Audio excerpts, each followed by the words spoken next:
Bismillahirrahmanirrahim. Assalamualaikum warahmatullahi wabarakatuh.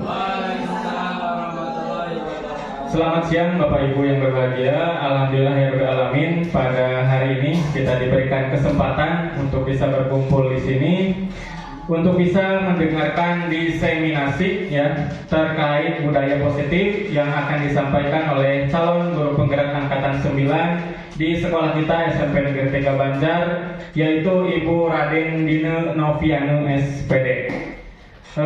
Kepada Bapak Ibu, semoga apa yang akan disampaikan oleh Ibu Dine nanti bisa kita simak ya, dan tentunya bisa memberikan manfaat dan pembelajaran untuk kita semua. Baik, untuk mengefektifkan waktu, langsung saja kepada Ibu Raden Dine Novianu, dipersilakan. Ya, terima kasih atas waktu dan tempatnya. Terima kasih juga pada Bapak Kasih yang telah membantu dalam membuka kegiatan ini. Dan terima kasih juga saya ucapkan kepada Bapak Ibu guru yang sudah menyempatkan hadir pada acara hari ini ya. Meskipun di sela-sela kesibukan Bapak Ibu sekalian, tapi masih bisa menyempatkan hadir. Terima kasih. Pada hari ini sebenarnya saya ini ya bukan merasa lebih dari Bapak Ibu ya. Ini hanya sebagai kegiatan berbagi ilmu ya yang saya dapatkan dari beberapa waktu yang lalu, yaitu dari kegiatan pendidikan guru penggerak ya, mengenai budaya positif. Apa itu budaya positif, Bapak Ibu? Mari kita lihat. Ya, seorang guru yang baik harus memiliki kemampuan dalam mewujudkan budaya positif di sekolah. Ketika disebut budaya positif, maka hal itu harus berdampak baik ya. Jadi tidak ada hal-hal yang berbau atau berupa hal yang negatif. Tujuan akhirnya adalah menjadikan siswa sebagai generasi yang memiliki nilai profil belajar Pancasila. Seperti Bapak Ibu tahu bahwa profil belajar Pancasila sekarang ini disesuaikan dengan kurikulum terbaru, yaitu kurikulum Merdeka. Dan anak-anak di murid-murid kita ini dituntut agar memiliki karakter yang sesuai dengan profil belajar Pancasila yang seperti setiap hari kita nyanyikan juga di lapang setelah upacara ya Bapak Ibu. Nah, budaya positif itu apa? Di antaranya konsep-konsep yang akan diterapkan di sekolah itu yang pertama disiplin positif. Yang kedua, motivasi perilaku manusia berkaitan dengan hukuman dan penghargaan. Di sini ada hukuman dan penghargaan yang nanti mungkin akan saya jelaskan lebih lanjut, tapi ternyata anggapan kita bahwa hukuman akan membuat jerak dan penghargaan akan membuat siswa menjadi bangga itu ternyata adalah hal yang keliru mungkin selama ini ya. Karena selama ini kita menganggap hukuman itu negatif dan hadiah itu positif. Tapi nyatanya itu ternyata sama saja, keduanya berdampak negatif atau kurang baik bagi siswa. Nanti akan saya jelaskan lebih lanjutnya. Di sini masih ada yang suka menghukum siswa, Bapak Ibu? Masih? Pak Dwi, Bu. Ya. Saya harapkan dengan adanya diseminasi ini kita bisa belajar bersama ya Bapak Ibu, untuk mengurangi bahkan menghilangkan apa yang namanya hukuman bagi siswa. Tapi nanti kita akan belajar tentang konsekuensi ya. Ada yang namanya restitusi, nanti restitusi ya. Yang selanjutnya ada posisi kontrol seorang guru. Jadi guru itu memiliki beberapa posisi ya. Jadi bukan hanya main bola yang berapa posisi itu ya, tapi juga guru juga ada beberapa posisi. Nanti kita juga akan pelajari ya. Lalu setelah itu ada keyakinan sekolah atau keyakinan kelas. Bagaimana cara pembuatannya, bagaimana dampaknya bagi siswa, itu juga akan dijelaskan nanti secara lebih detail. Dan terakhir penerapan segitiga restitusi ini. Ini berkaitan dengan yang kedua, yaitu perilaku yang berhubungan dengan hukuman dan penghargaan bagi siswa ya. Itu nanti juga akan dijelaskan secara lebih mendalam.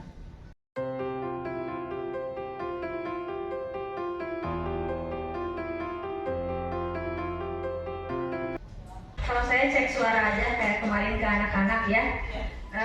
Ini hanya untuk melepaskan penat jenuh yang ada di hati Bapak Ibu, terlihat dari wajahnya ya.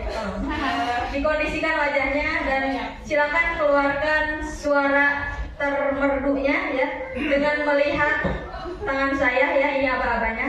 Ketika saya menempelkan tangan saya seperti ini, artinya Bapak Ibu harus diam, tidak bersuara. Tapi ketika saya membuka, ini perlahan keluarkan suara Bapak Ibu dan Suaranya gimana? Ya, siap Bapak Ibu? Siap Bapak Ibu? Oke, kita mulai ya. 1, 2, 3, lihat ya.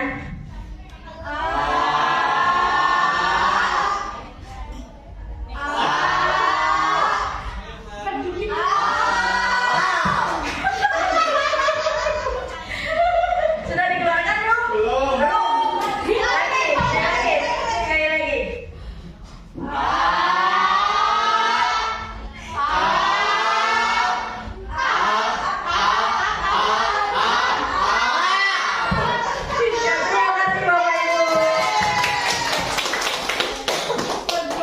Bapak Ibu. Ketika mendengar kata disiplin, apa yang terbayang di benak Anda atau Bapak Ibu sekalian? Tentu ya, ketika kita mendengar kata disiplin, disiplin itu berkaitan dengan aturan. Aturan yang harus ditegakkan dan bersifat tegas. Ya, kebanyakan orang akan menghubungkan kata disiplin ini dengan tetap tertib, teratur, dan kepatuhan pada peraturan. Kata disiplin juga sering dihubungkan dengan hukuman. Padahal itu sungguh berbeda karena belajar tentang disiplin positif tidak harus dengan memberi hukuman. Nah, inilah yang sering kita pikirkan Bapak Ibu, bahwa ketika ada kata disiplin maka di sana ada ketegasan. Ketika ada ketegasan maka kita harus menggunakan hukuman sebagai rules atau aturannya. Mungkin seperti itu untuk kebiasaan kita selama ini ya Bapak Ibu. Dalam budaya kita, makna kata disiplin ini dimaknai menjadi sesuatu yang dilakukan seseorang pada orang lain untuk mendapatkan kepatuhan. Kita cenderung menghubungkan kata disiplin dengan ketidaknyamanan. Kenapa? Karena di sini kedisiplinan itu dibuat sebuah aturan, aturannya juga dibuat mungkin hanya ada dari satu pihak, dan akhirnya apa? Sehingga mengikat dan menyebabkan ketidaknyamanan bagi semua warga atau semua kumpulan ataupun bagi semua kelompok, anggota kelompok mungkin seperti itu. Bapak pendidikan kita Ki Hajar Dewantara menyatakan bahwa di mana ada kemerdekaan, disitulah harus ada disiplin yang kuat. Sungguh pun disiplin itu bersifat self-disiplin, yaitu kita sendiri yang mewajibkan kita dengan sekeras-kerasnya, tetapi itu sama saja. Sebab jikalau kita tidak cakap melakukan self-disiplin, wajiblah penguasa lain mendisiplin diri kita. Dan peraturan demikian itulah harus ada di dalam suasana yang merdeka. Artinya disiplin itu memang ada aturannya. Akan tetapi aturan yang dibuat itu adalah aturan yang merupakan kesepakatan bersama. Dilakukan atau dibuat dalam diskusi bersama. Yang akhirnya melahirkanlah kesepakatan bersama. Bukan kesepakatan dari satu pihak saja, atau menguntungkan satu pihak saja dan merugikan pihak lain, tidak, tapi kesepakatan bersama untuk kebaikan bersama. Jadi disiplin yang baik itu disiplin yang baik itu memang ada aturan yang mengikat tapi tidak sampai merugikan orang lain atau tidak ada pihak yang merasa dirugikan. Disiplin positif itu ada 3. Yang pertama, cara penerapan disiplin yang mengajarkan anak bertanggung jawab dan menumbuhkan kesadaran diri berdasarkan nilai-nilai kebajikan. Nilai-nilai kebajikan itu berhubungan dengan nilai-nilai baik, ya, nilai-nilai baik yang ada di sekitar kita seperti tanggung jawab, disiplin dan lain sebagainya. Yang kedua yaitu pendekatan yang mendidik anak untuk melakukan kontrol diri dan pembentukan kepercayaan diri. Disiplin positif ini merupakan pendekatan untuk membentuk kepercayaan diri anak. Dan yang ketiga, disiplin positif ini dapat membuat murid memahami dan menyadari berdasarkan motivasi internal, bukan akibat paksaan, pujian, atau hukuman. Artinya disiplin positif ini bertujuan melahirkan kesadaran diri sendiri bagi murid-murid kita atau anak-anak kita. Bukan hasil dari paksaan, hukuman, aturan-aturan yang dibuat mengikat untuk anak, tapi tujuan utamanya untuk menimbulkan kesadaran bahwa ketika melakukan kesalahan, oh iya saya salah, saya telah melanggar satu aturan. Mungkin seperti itu untuk disiplin positif. Motivasi perilaku manusia itu ada 3. Yang pertama, perilaku manusia itu cenderung untuk menghindari ketidaknyamanan hukuman.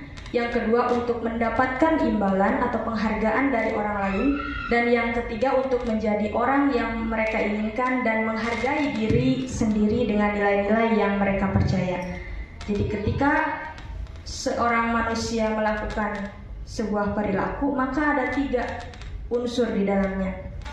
Yang pertama yaitu untuk menghindari ketidaknyamanan. Ketika seseorang berlaku baik, tapi itu karena menghindari ketidaknyamanan atau menghindari hukuman, ya, itu adalah motivasi yang pertama. Yang kedua, ada perilaku dari siswa mungkin atau dari orang-orang di sekitar kita berperilaku baik itu untuk mendapatkan penghargaan, mendapatkan imbalan. Jadi motivasinya yang pertama untuk mendapatkan hukuman dan yang kedua untuk mendapatkan imbalan. Akan tetapi yang baik itu ketika perilaku itu berasal dari diri sendiri, keinginan dari diri sendiri, yaitu untuk menjadi orang yang mereka inginkan dengan menghargai diri mereka sendiri dengan nilai-nilai yang mereka percaya. Maka itulah yang disebut dengan motivasi internal yang paling baik. Nah, inilah motivasi internal, yaitu untuk menjadi orang yang mereka inginkan, menghargai diri sendiri dengan nilai-nilai yang mereka percaya. Bagaimana caranya untuk menumbuhkan motivasi internal ini atau dari kesadaran dari diri mereka sendiri? Kita harus menghindari hukuman dan memberikan penghargaan berlebihan agar meminimalisir motivasi eksternal dalam diri murid. Kenapa hukuman itu kita hindari? Karena nantinya akan berdampak juga pada psikologi anak. Mungkin mereka akan merasa takut ataupun tidak nyaman. Yang kedua, bagaimana bisa penghargaan itu juga merupakan atau bisa bersifat hukuman? Karena ternyata penghargaan yang berlebihan itu kadang membuat kreativitas anak menjadi turun, motivasi anak lain yang tidak mendapatkan hadiah juga turun karena mereka ada merasa iri, ada merasa tersisihkan, ada merasa cemburu mungkin, ya. Nah, itu akan memundurkan motivasi anak yang lain ketika kita memberikan sebuah penghargaan kepada anak lainnya. Maka dari itu kita harus sebisa mungkin menghindari yang namanya hukuman ataupun penghargaan yang berlebihan. Sekarang kita ke posisi kontrol seorang guru. Sama seperti tadi bahwa pada sebuah tim sepak bola itu mungkin ada yang menjadi sayap kanan, sayap kiri, ataupun seorang striker, back, dan lain sebagainya. Ternyata posisi guru juga ada bermacam-macam. Yang pertama, penghukum. Penghukum di sini seringkali memberikan hukuman ketika anak salah, dengan harapan anak akan sadar bahwa dia melakukan kesalahan dan melanggar suatu aturan. Padahal hukuman itu berdampak kurang baik bagi psikologi anak. Terkadang anak mungkin menjadi merasa takut, merasa tidak percaya diri, merasa dikucilkan, merasa rendah diri, dan lain sebagainya. Padahal itu adalah bentuk aturan mungkin dari gurunya. Tapi kadang seorang guru itu tidak menyadari akibat yang ditimbulkannya. Oleh karena itu, posisi penghukum ini sebaiknya kita hindari. Yang kedua, membuat rasa bersalah. Ketika seorang guru bingung bagaimana cara menegur anak, kadang-kadang guru memberikan pernyataan yang membuat anak merasa bersalah. Sehingga anak yang tadinya melakukan kesalahan, dia akan meminta maaf ataupun sedikit menyesal. Anak akan menyesal karena merasa dia itu telah memberikan beban kepada gurunya, telah membuat gurunya merasa sedih dan lain sebagainya. Di sini juga kurang baik, ya, posisi seperti ini tidak baik karena juga mental anak sama tetap yang menjadi fokusnya. Yang ketiga yaitu sebagai teman.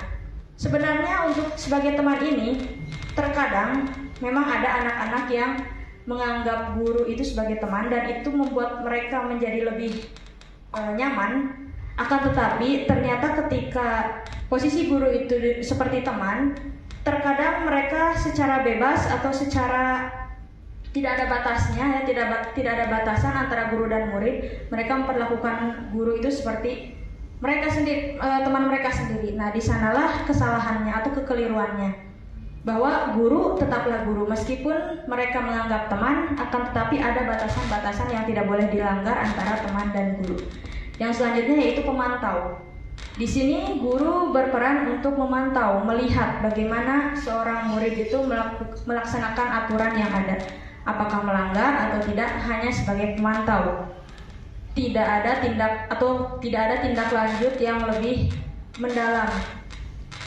Dan yang terakhir yaitu manajer. Inilah yang paling baik diterapkan atau kita lakukan sebagai seorang guru, yaitu posisi kontrol sebagai manajer.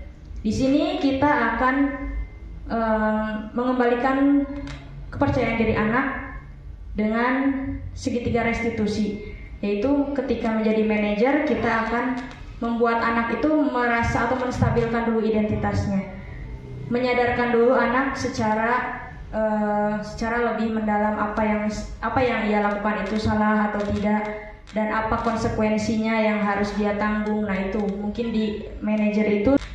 Nah, posisi kontrol seorang guru sebagai manajer itu guru berbuat sesuatu bersama murid, mempersilahkan murid mempertanggungjawabkan perilakunya. Segitiga selanjutnya yaitu segitiga restitusi dalam penyelesaian masalah. Restitusi adalah proses menciptakan kondisi bagi murid untuk memperbaiki kesalahan mereka, sehingga mereka bisa kembali pada kelompok mereka dengan karakter yang lebih kuat. Nah, Bapak Ibu, mungkin ketika nanti Bapak Ibu menemukan sebuah masalah, maka inilah yang harus kita terapkan ketika ada anak yang bermasalah atau kita sendiri menemui masalah. Dalam segitiga restitusi ini, guru yang berperan sebagai manajer menggunakan segitiga restitusi dalam penyelesaian masalah melalui 3 tahap, yaitu menstabilkan identitas murid atau menstabilkan identitas. Yang kedua, validasi tindakan yang salah dan menanyakan keyakinan. Ketika menstabilkan identitas, biasanya guru akan bertanya atau akan menyatakan bahwa setiap manusia itu pasti pernah melakukan kesalahan.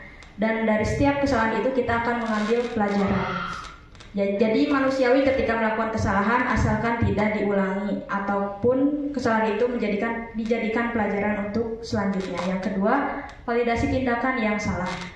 Kita akan bertanya apakah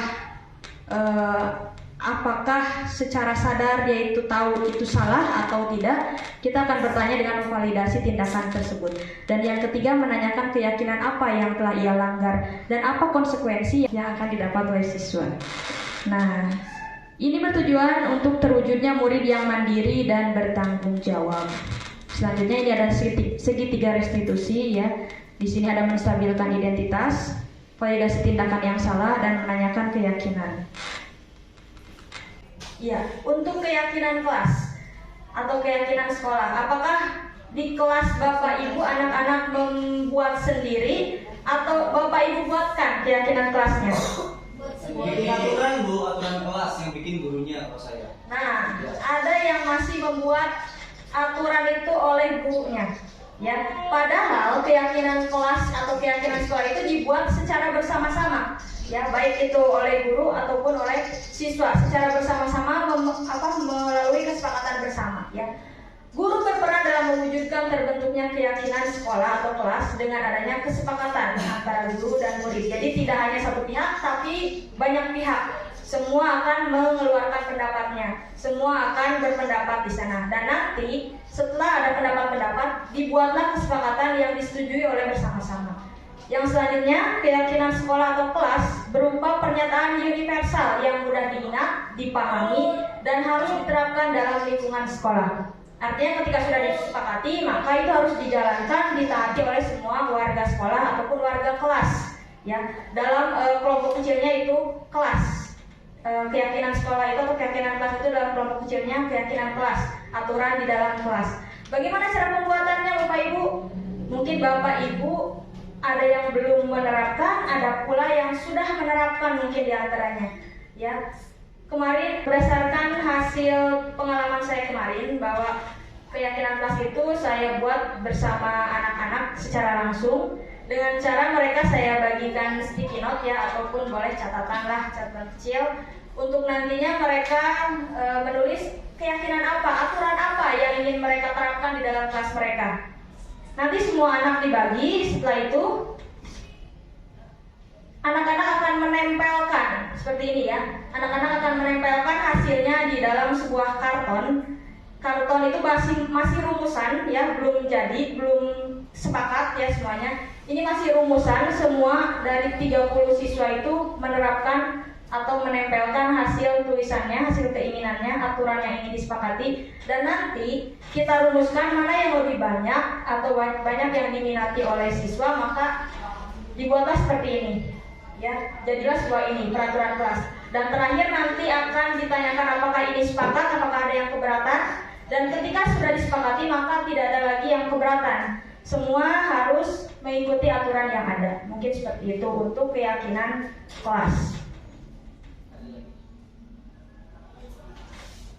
Bu, contoh kalimat keyakinan kelas bagaimana, Bu? Oh ya, untuk keyakinan kelas, kalimat keyakinan kelas itu harus bernada positif, tidak boleh bernada negatif. Maksudnya bagaimana?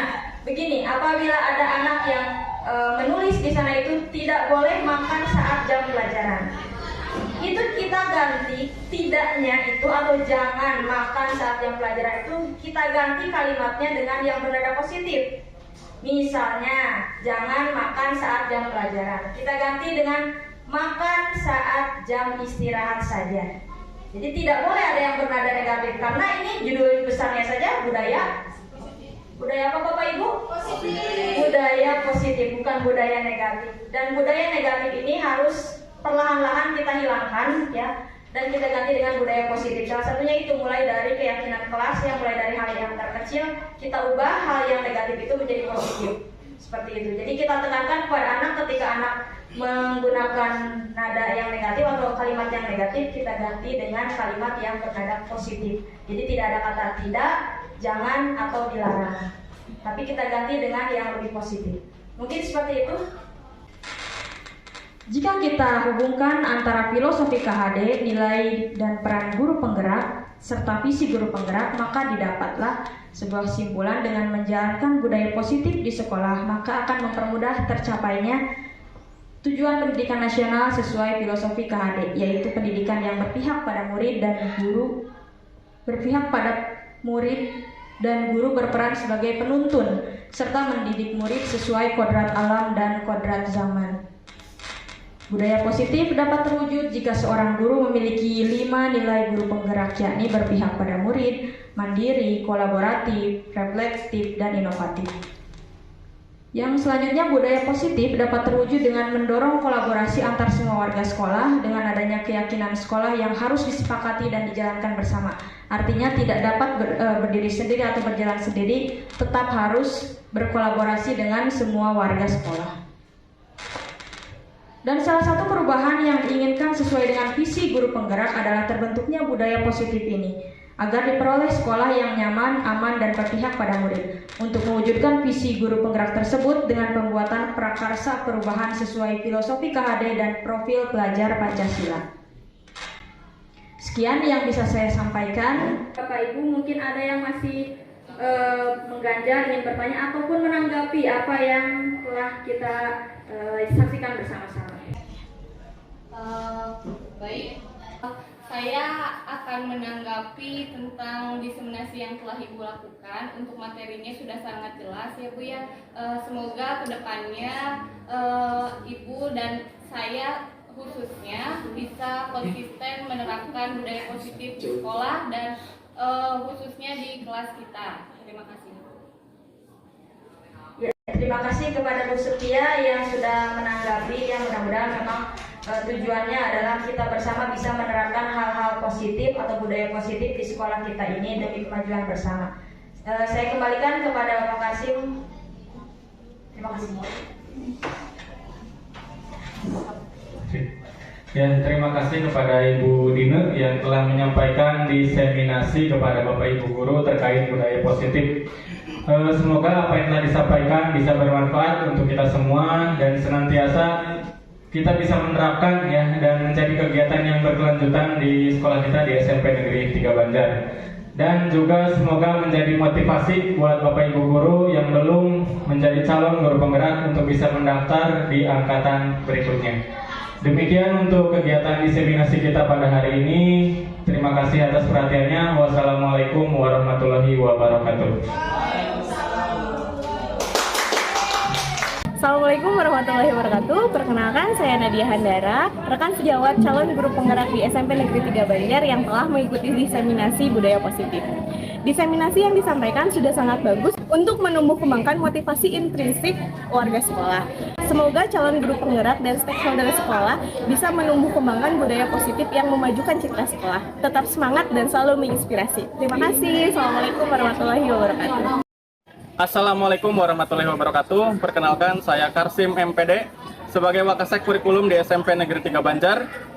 Menurut saya, diseminasi budaya positif yang dilakukan oleh calon guru penggerak yang ada di SMP Negeri 3 Banjar sungguh menginspirasi dan bisa dijadikan contoh oleh rekan sejawat lain yang ada di SMP Negeri 3 Banjar. Budaya positif sangat diperlukan oleh sekolah agar dapat memberikan lingkungan yang nyaman dalam pendidikan. Pembelajaran yang nyaman maka akan menuntun siswa untuk mencapai kemerdekaan belajar yang mengarah pada penguasaan profil pelajar Pancasila. Demikian testimoni dari saya. Wassalamualaikum warahmatullahi wabarakatuh.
Bertanggung jawab dalam melaksanakan tugas sesuai kewajibannya seperti ketua kelas yang bertanggung jawab dalam kelas, taat membayar kas.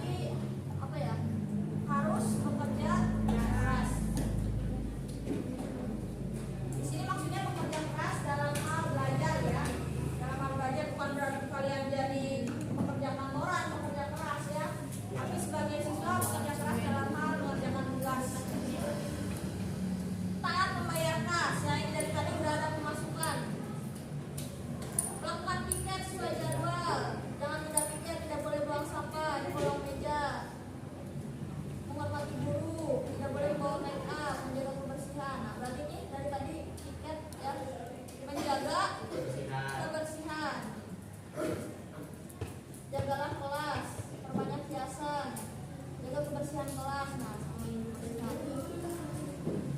menjaga kebersihan, menaati aturan, masuk sama, tidak boleh makan saat jam pelajaran. Nah, ini udah berapa kali ya? Ya. 2 atau 3 kali. Berarti ini salah satu keyakinan kelas itu tidak boleh menggunakan kata tidak atau jangan atau dilarang, karena itu bernada negatif. Tidak, jangan, dilarang itu bernada negatif. Berarti harus kita ubah menjadi positif, ya. Caranya bagaimana? Bukan tidak atau jangan makan di kelas, jangan makan saat pelajaran. Berarti kita ubah menjadi apa? Makan saat jam istirahat. Makan saat jam istirahat. Jangan berisik, jangan makan di kelas saat jam pelajaran. Sopan santun terhadap guru. Disiplin, jangan makan di saat jam pelajaran. Menjaga kebersihan kelas, jangan membuang sampah sembarangan. Ini masuk ya, jangan membuang sampah itu menjaga kebersihan. Tadi ada yang piket ya, berapa kali ada yang piket kelas, harus piket kelas. Berarti apa? Menaati tata tertib, ya. Nanti ini termasuk tata tertibnya, termasuk juga jadwal piket. Harus taat terhadap tata tertibnya. Kamu bagian hari apa piketnya? Ya, silakan dilaksanakan pada hari yang ditentukan. Sopan santun, betul. Ya, menjaga apa jadi? Menjaga sopan santun di sekolah itu ya, untuk bukan di kelas.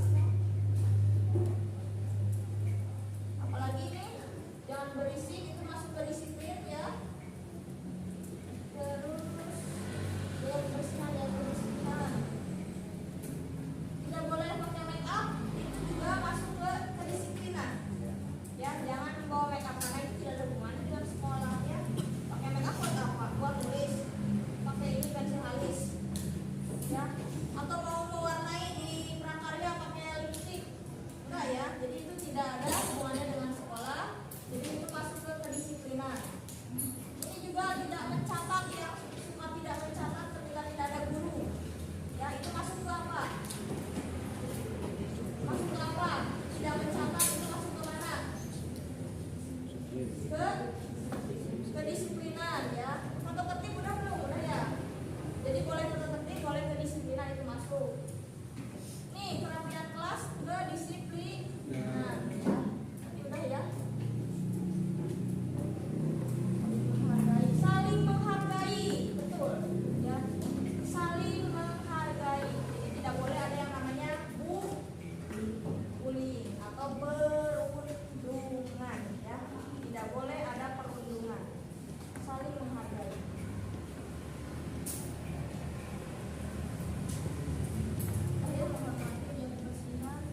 Ini sama, tidak boleh memakai gelang juga masuk ke kedisiplinan. Saling berdoa. Ini boleh selalu seria ya. Ini ada 2 sama itu sama ini yang selalu seria. Boleh disebutkan isinya apa saja yang menjadi keyakinan kelas setelah kita sepakati bersama? Jadi keyakinan kelas ini. Jadi ya ke sana. Keyakinan kelas budaya yang telah dirumuskan adalah 1. Menjaga kedisiplinan, 2. Menghormati dan menaati guru, 3. Harus bekerja keras, 4. Taat membayar kelas, 5. Menjaga kebersihan kelas, 6. Makan saat jam istirahat, 7. Menaati tata tertib, 8. Menjaga sopan santun, 9. Saling menghargai, dan 10. Saling Setuju? Setuju. Ada yang tidak disetujui? Atau ada yang tidak setuju dengan Bu? Saya mau makan jam pelajaran Bu. Ada nggak? Setuju semua ya? Setuju. Dicap dan ditandatangani oleh seluruh warga kelas 7C ya. Jadi ini tidak ada yang melanggar ya, karena semuanya sudah setuju ya. Kalau sudah setuju nanti ini kita tempel ya. Kita tempel di belakang saja ya, di sana di pinggir dari struktur dan lima pelajaran ya. Nanti boleh yang bantu ini laki-laki terutama ya. Boleh di sana dulu di sini apa ditambahkan. Ini laki-laki yang tinggi-tinggi. Ini.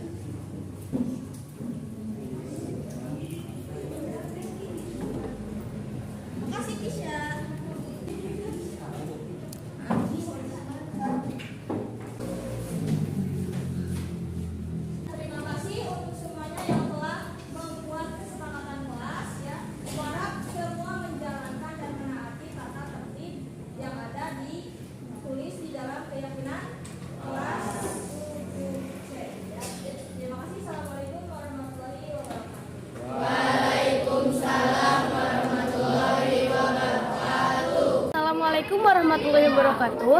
Perkenalkan, saya Kisha Azkanirta. Pengalaman membuat keyakinan kelas bersama wali kelas membuat saya dan teman-teman terlibat dalam proses pembuatannya. Juga untuk mencapai kelas impian yang saya dan teman-teman saya ciptakan.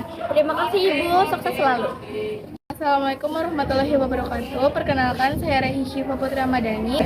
Buat keyakinan kelas yang melibatkan saya dan teman-teman membuat saya merasa dihargai dan lebih termotivasi disiplin mengikuti aturan kelas.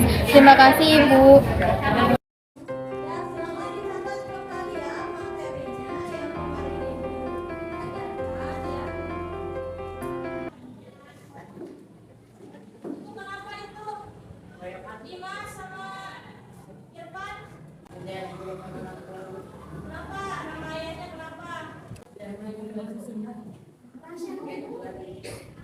Apa ini dari tadi? Bercanda terus.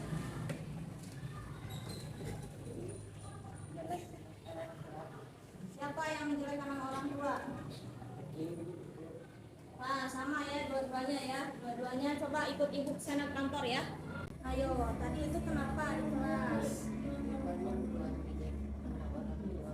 Irfan ngejek nama orang tua. Nah, Irfan kenapa ngejek nama orang tua?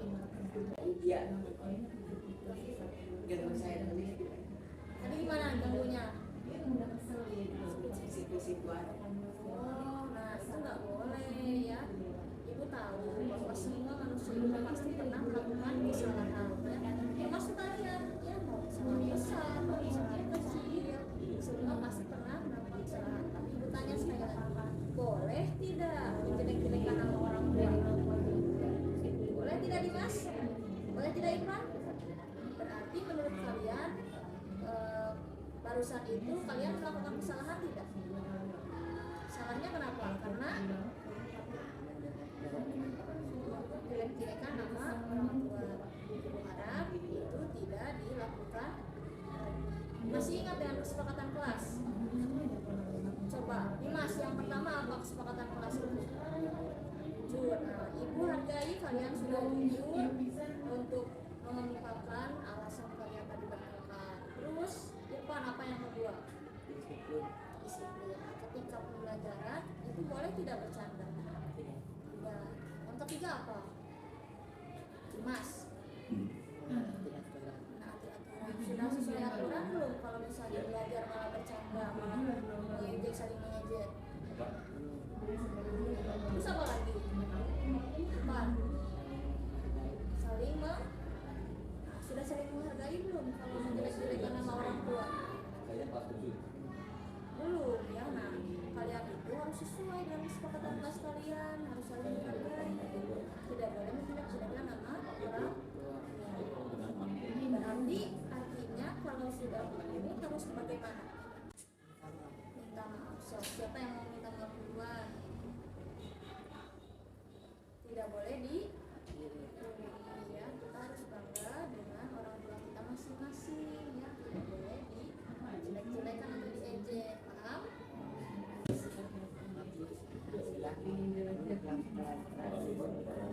Nah, Mbak jam belajar itu kita ganggu dan semua Bapak mau minta maaf gak ya? Ini sudah dua-duanya sudah ikhlas saling memaafkan.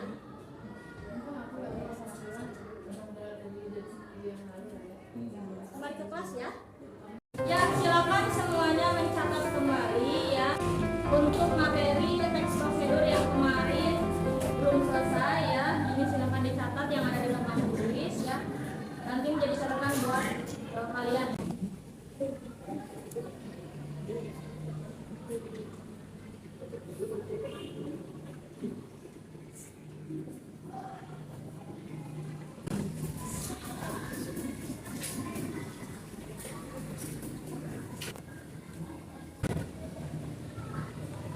Ya, sedang apa Pak? Enggak Bu, ini enggak, bukan. Ketahuan bawa HP ya. Sekarang ikutin tonton sebentar ya. Ya. Ada. Kenapa kamu membawa HP? Nah, sebenarnya membawa HP itu boleh tidak di sekolah ini? Tidak Bu. Ibu tahu setiap manusia itu pasti pernah melakukan sebuah kesalahan ya, baik itu kesalahan besar ataupun kesalahan kecil. Nah, menurut kamu kalau membawa HP ke sekolah ini boleh atau tidak? Tidak. Kenapa kamu membawa HP? Untuk apa coba? Dan satu lagi, kenapa dipakai saat jam pelajaran? Boleh tidak dipakai saat pelajaran? Membawa HP-nya saja sudah tidak boleh. Ya. Masih ingat tidak dengan kesepakatan kelas waktu itu? Apa saja coba? Jujur, disiplin, menaati peraturan. Kamu sudah jujur bahwa kamu membawa HP dan memainkannya saat jam pelajaran, tapi kamu belum Menaati peraturan. menaati peraturan, belum juga disiplin ya. Padahal membawa HP ke sekolah itu tidak diizinkan kecuali untuk hal-hal yang penting ya tertentu, dan itu hanya boleh ketika kamu mengembalikan handphone ke siapa, disimpan di mana? Bolehnya disimpan di mana? Di BK. Ya, di guru BK atau di wali kelas. Tidak boleh membawa ke sekolah. Nah, untuk kali ini ibu simpan dulu HP-nya ya, karena ini bisa mengganggu pembelajaran kamu dan kamu tidak fokus dalam belajar. Bisa menaati peraturan? Bisa. Boleh ibu bawa HP-nya? Boleh. Nanti dibawa lagi dengan perjanjian ya, bahwa kamu tidak akan membawa HP dan tidak akan memainkannya di sekolah. Paham? Paham. Ya. Kalau sudah, ini dibawa dulu, nanti kamu kembali ke kelas untuk belajar kembali. Jadi maaf ya Bu, saya mau HP ke sekolah. Karena itu sudah Itu melanggar peraturan sekolah. Tapi jangan diulangi ke ya. ya.